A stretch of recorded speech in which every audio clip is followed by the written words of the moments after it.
Kawasaki G900।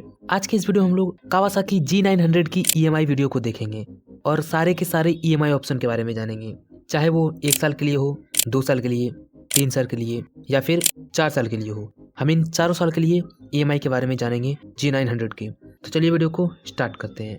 Kawasaki G900 की ex showroom price है 3,38,000 rupees और इसकी on road price on Delhi हो जाती है आपकी 10,56,665 रुपीज़। अगर इस बाइक का 30% हम लोग डाउन पेमेंट करते हैं, जो कि बनता है 3,16,999 रुपीज़, अप्रॉक्स 3,17,000।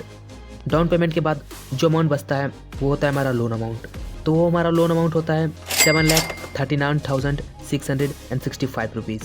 अगर इस बाइक के ऊपर 12% का EMI इंटरेस्ट देते हैं तो फर्स्ट ईयर के लिए हमारा लोन अमाउंट बनता है 69,035 rupees, approx 70,000। And second year के लिए बनता है हमारा 38,216 रुपीज़। उसी तरह थर्ड ईयर के लिए बनता है 27,942 रुपीज़ एंड फोर्थ ईयर के लिए बनता है 22,806 रुपीज़। अब इतना ही नहीं, अब इस पर हम लोग बाइक का फ्यूल कॉस्ट को भी ऐड करने वाले हैं।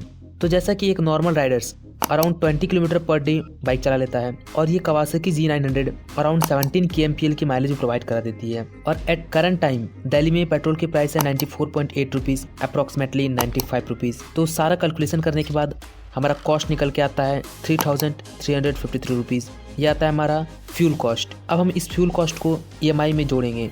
और हाँ, एक बात याद रखना है कि हमने इसमें सर्विस कॉस्ट को ऐड नहीं किया है, क्योंकि सर्विस कॉस्ट का एक्यूरेट डाटा मुझे मिल नहीं पा रहा था ऑनलाइन, तो मैंने सर्विस कॉस्ट को एक्सक्लूड करके सिर्फ इसमें आपको loan amount and fuel cost को ऐड किया है। तो अब अपने हिसाब से सर्विस कॉस्ट को ऐड कर लीजिएगा। तो जैसे कि हम लोग फ्यूल कॉस्ट को ऐड करते हैं तो एक मंथ का जो हमारा कॉस्ट बनता है वो होता है 72,388 रुपीज़। 2 साल के लिए बनता है 41,569 रुपीज़। 3 साल के लिए बनता है 31,295 रुपीज़ एंड सेम 4 ईयर के लिए बनता है हमारा 46,159 रुपीज़। ये हमारा चारों साल का मंथ कितना बाइक पे एक्सपेंस लगने वाला है वो निकल गया है। अब हम लोग इसी के हिसाब का इनकम देखेंगे कि हमारा इनकम कितना होना चाहिए ताकि हम इस शेयर जैसी बाइक को पाल सकें। तो जितना हमारा मंथली EMI बनता है उसका 3x अमाउंट हमारा इनकम होना चाहिए, तो ही हम इस बाइक को आराम से राइड कर पाएंगे। जो बंदे 1 साल के लिए बाइक ले रहे हैं उसका मंथली इनकम होना चाहिए 2 लाख टू 2.5 लाख। जो 2 साल के ले रहे हैं उनका मंथली इनकम होना चाहिए 1 लाख टू 1.5 लाख।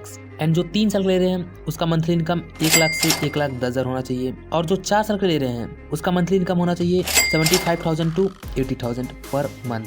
तो ये था एक डिटेल्ड वीडियो कावासाकी G900 के ऊपर में। अगर हम लोग लोन भी लेते हैं तो हमें कितना एक्सपेंसेस देना पड़ेगा पर मंथ, कितना खर्च होने वाला है और हमारा मंथली इनकम भी कितना होना चाहिए। तो आपको कैसा लगा ये वीडियो कमेंट में ज़रूर बताएं, या अगर आपको किसी और बाइक का EMI के बारे में जानना है तो आप कमेंट ज़रूर करें। फिर मिलते हैं किसी और एक वीडियो में।